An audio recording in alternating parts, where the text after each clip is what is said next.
Thank you, Jeff. Thank you, Tim and Lake Region. It's great to have an opportunity to be with you all this morning, talk about these important issues, have a chance to dialogue, kind of talk about in an informative way what's going on in the industry today. And as was already alluded to, there is so much going on in the industry, and I'm going to specifically try to talk about the 2040 legislation, which is definitely a huge example of the change that's going on in our industry, a big example of legislation here in Minnesota that we've been working on with our membership at MREA. I'm going to talk about that a little bit and then try to talk about how that intersects, especially with a couple of our key priorities as cooperatives. That is making sure that we can keep the lights on every time you reach for the switch, that we keep the system reliable, and that we keep electricity as affordable as possible. So how does this big change, and especially this big 2040 legislation, intersect with those priorities of reliability and affordability? And it's great to be here in a forum where we can bring the community together, just kind of share what we know about these things and what the questions are about these things, because there's certainly a lot of questions, and be able to engage with member owners. That's what co-ops are all about, is working in their communities, and it's a great opportunity to be part of that with you here this morning. So Minnesota Rural Electric Association is the statewide association for all the rural electric cooperatives in the state. There are 50 of them. Only Texas has more rural electric co-ops.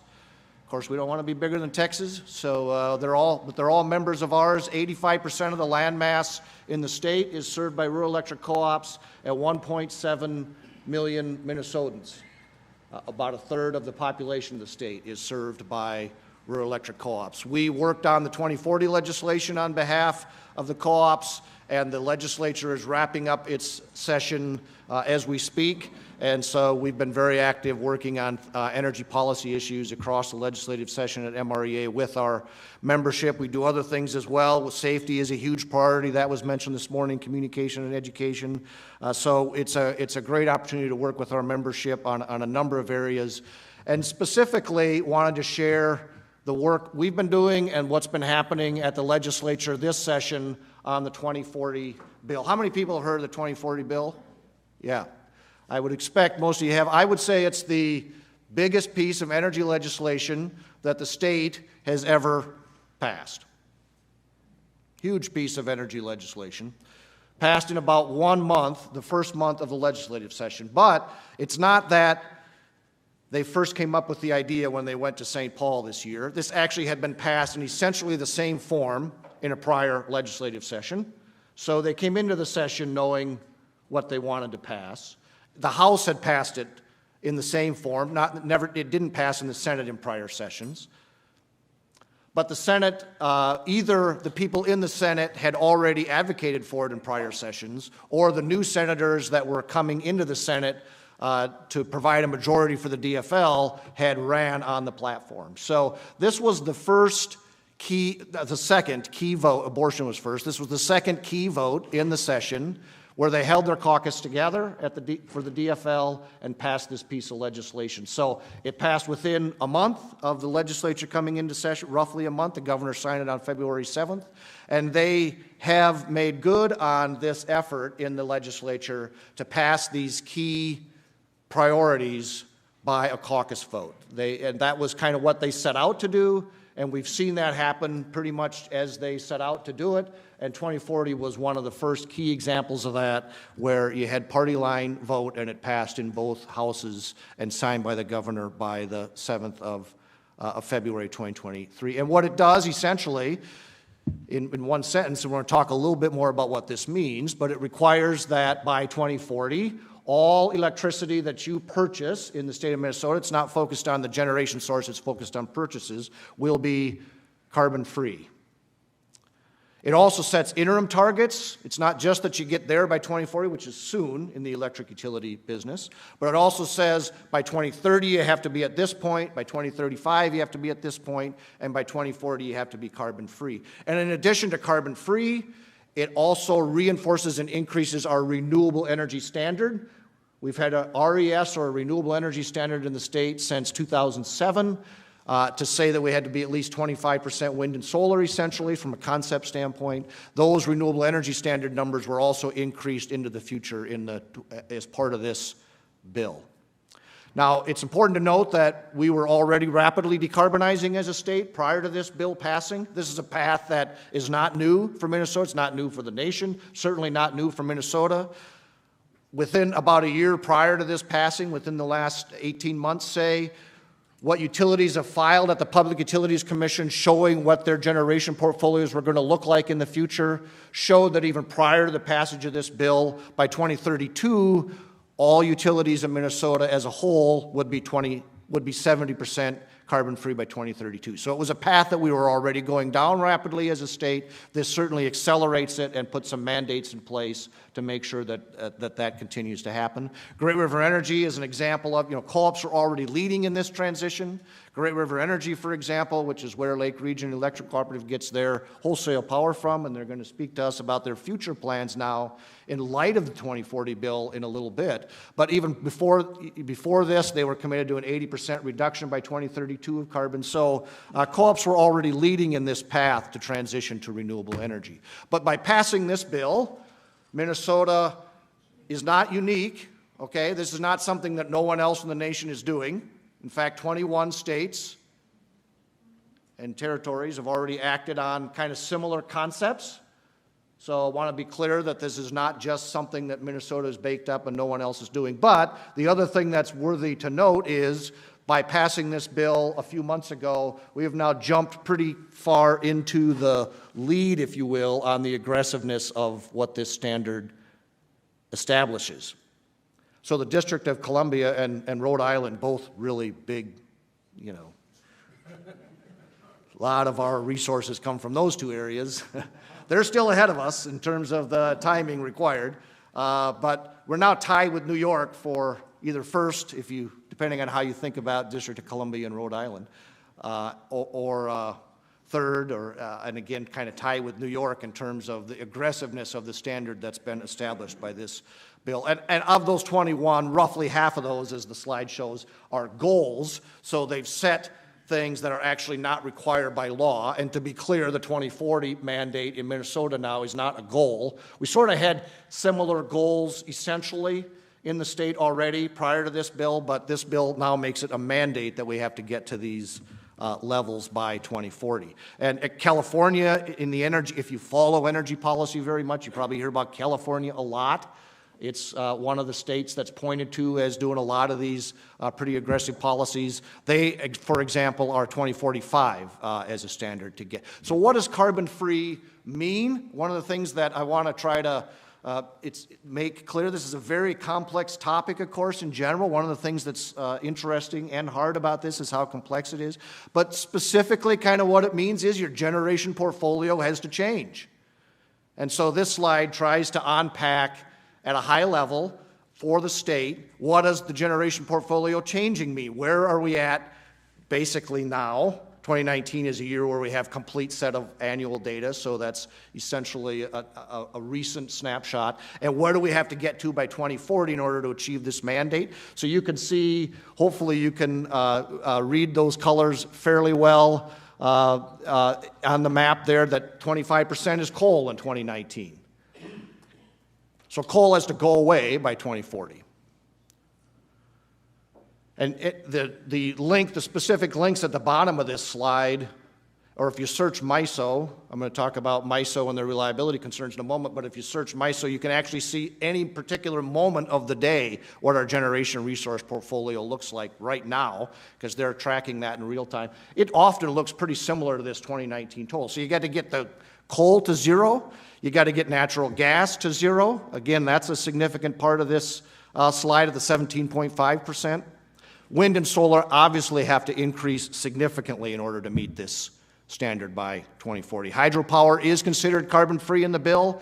It actually wasn't considered carbon-free prior to this legislation, but it is now. But hydropower is not a resource where we're going to build a whole bunch of new hydropower, of course. There can be no new nuclear, not because nuclear is not considered carbon-free. It is. There's no emissions from nuclear power. But there's a separate moratorium on new nuclear power in the state that didn't get changed in this legislation.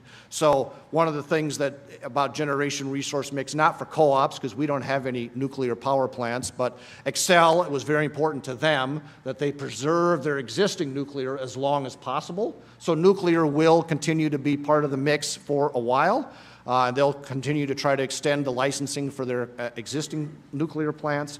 And there's some work going on, possibly a study in this legislative session, to think about whether nuclear might be a part of the resource mix in terms of new sources at some point. But right now in Minnesota, there's a moratorium on that. Innovation is required. Okay, so this is the two kind of major themes here are, here's a little bit specifically about how the generation resource has to shift, and the other major theme is you certainly have to increase wind and solar a lot, but you also have to do some innovation to figure out how you're really going to get there and keep the system reliable and affordable in the 2040 time frame, because because there's a lot of generation that has to be available, and you have to make sure that it's there all the time and reliable. And another key thing to understand about this is the generation portfolio is not just sort of a sideshow in the electric utility industry.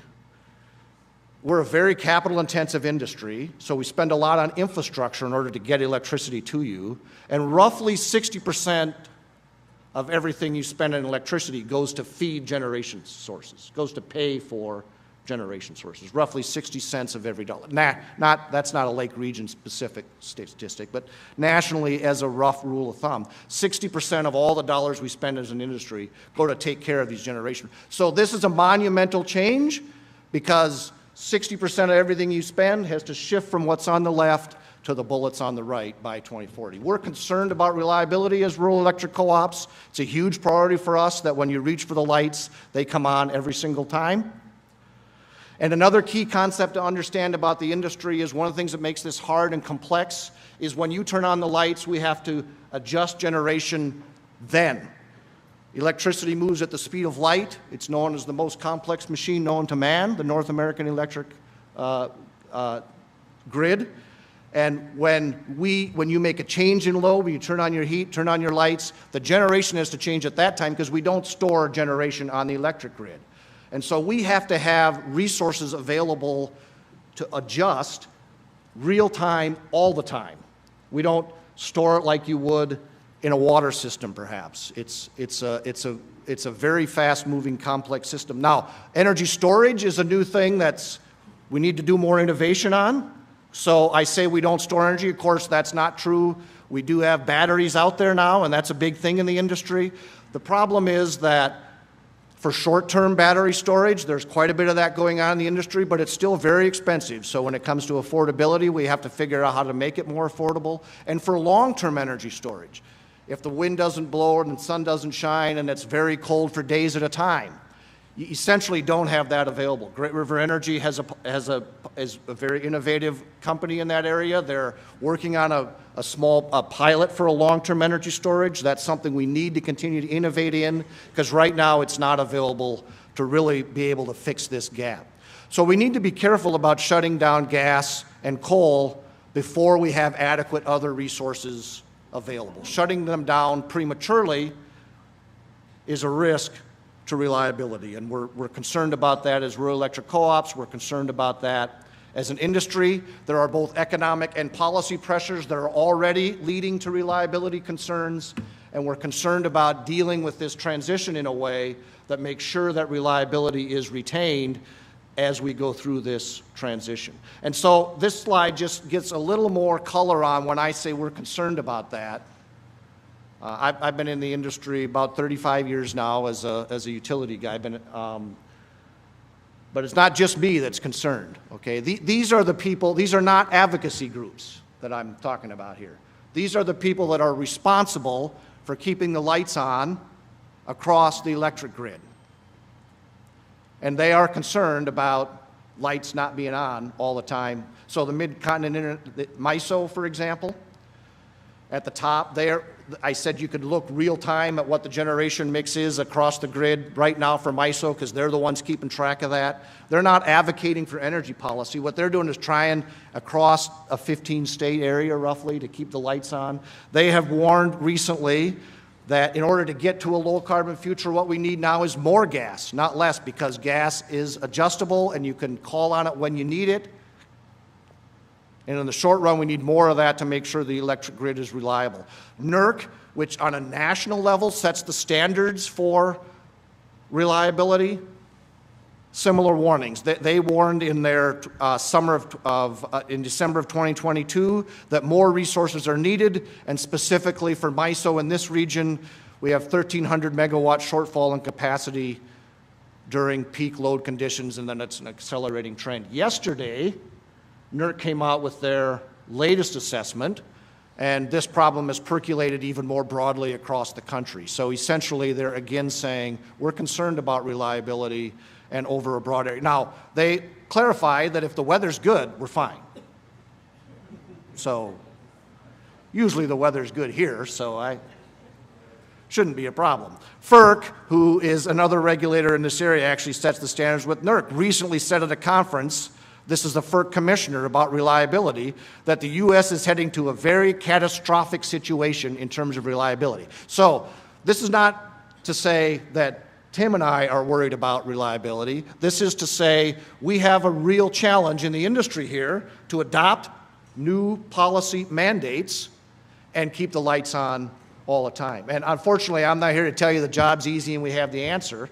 I'm here to tell you we're going to have to be working hard on this in the next several years to make these priorities come together as well as we can in this environment.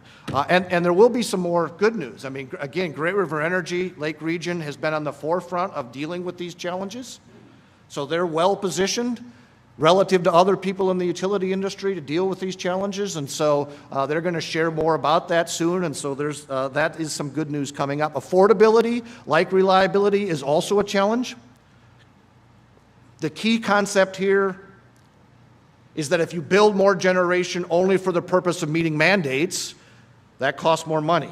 That's the key concept in terms of why I say affordability is a challenge here. And co-ops, of course, first of all, are relatively stable oases in our rates.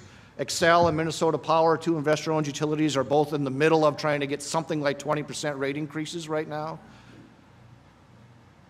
The rate stability across the co-ops has been very good compared to other energy industry things in the last few years. The energy as a whole over the last years went up about 30%, not just electricity, energy as a whole. So affordability has been a priority for us. Of course, we live locally.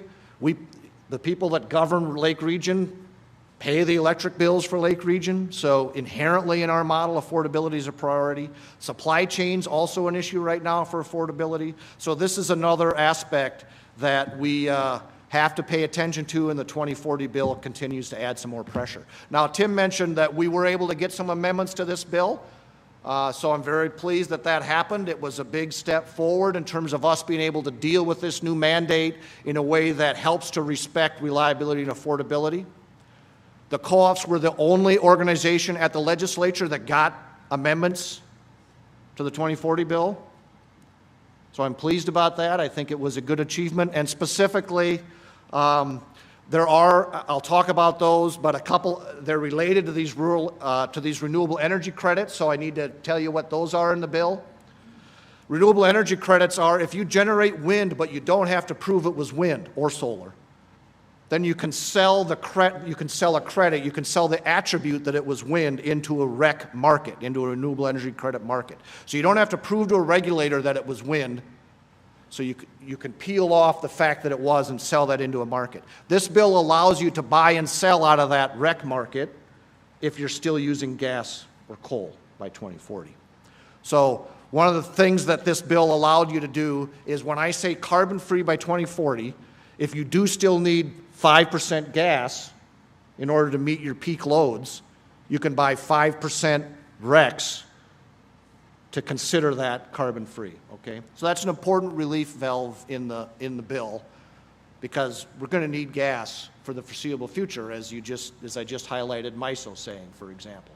So this REC concept allows you to do that in the bill, and the Public Utilities Commission can step in and say,